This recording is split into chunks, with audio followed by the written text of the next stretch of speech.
start over.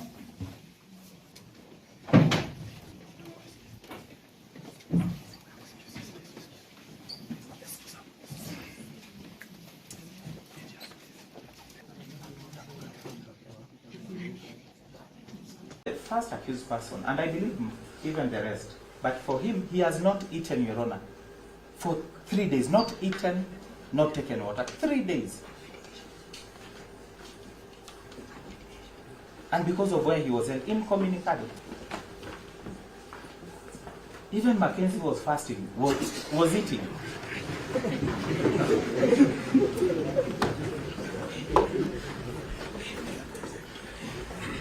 So we really beg. This court is to be used to extend that inhumanity. That is what they are trying to do. And we beg this court, with the powers given to you by the Constitution and the people of Kenya,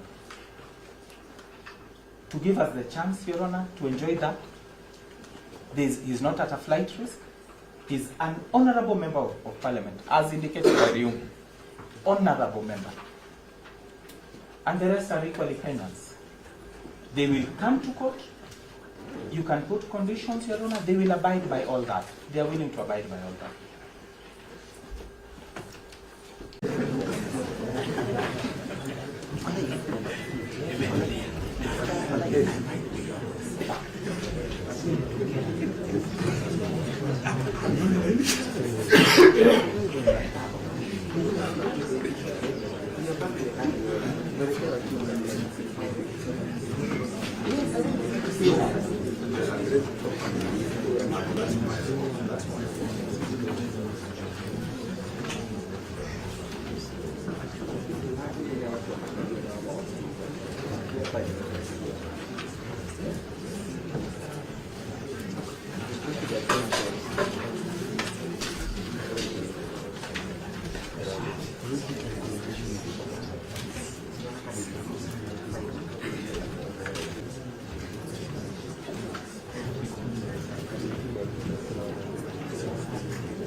Yes, Mr.